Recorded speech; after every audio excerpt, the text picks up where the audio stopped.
talk about rowing, I'm going to keep this super simple. Rowing in the sense of, say, using a machine at the gym, where you are seated and you have handles in front of you and you are rowing. However, you can apply this also to rowing with tubing, rowing with cables. Also, I guess a bent over row as well, but let's just stick to the torso being upright for today because there are some other physical properties of the bent over row that I want to cover at another time. But here's the thing.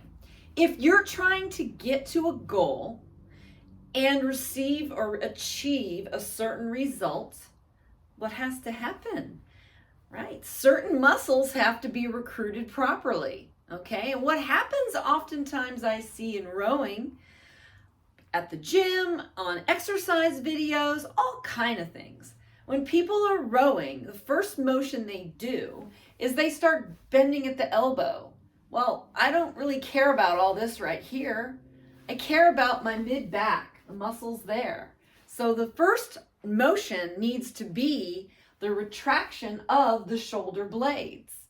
And oftentimes what I'll see are rounded shoulder blades through mid-back, upper and mid-back, forward head, and elevated scapula. People call it elevated shoulder, but it's actually the scapula, okay?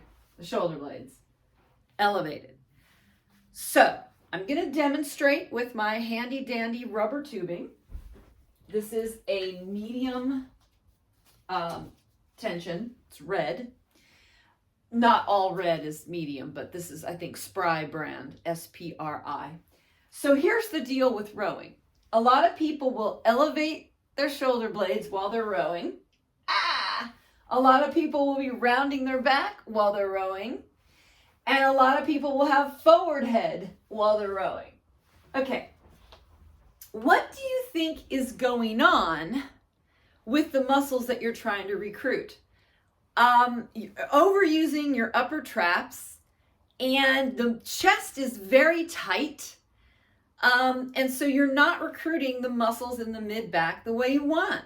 So you're not going to get your functional results or maybe an aesthetic result, how you look. And it's just, you're not going to get there if I call it opposing muscles. So generally with this rounded shoulder pattern, forward head pattern, the front of the body here is very tight, contracted, and the back of the body here is very weak, or it's stretched out as well. So you're not going to get the result that you want. Not only that, but you might get a lot of tension. It doesn't make any sense to do this rowing pattern when the traps are up like this. It's just, it doesn't make any sense. It's overusing muscles when that is not their job. So to keep this lengthened, it would be best to do a rowing pattern with the shoulder blades, what we call depressed. No one ever talks about depressed shoulder blades, but that's actually a really important component of this. So just to recap, when you're doing a rowing pattern, it's always best to bring the blades together first while you are depressing them. Then continue on with the elbow bending until it stops at the torso, okay? Not all the way back. That's just going to put more strain on the shoulder joint and other parts of the connective tissue area that you don't want, because you're not going to get the result you want if the body is misaligned or that optimal tension. I call it optimal tension deficit. That's my phrase I invented just a few days ago. Optimal tension deficit. It means you don't have proper distribution of the tension throughout the body. Something is very tight, something is very weak, so that push and pull of that fascial system is not optimal. What is that going to do? It's the cycle of injury over and over. You're pulling the joints out of alignment. You're not recruiting certain muscles a certain way. Some things are getting overused, some things are getting underused, and the tension is not optimal.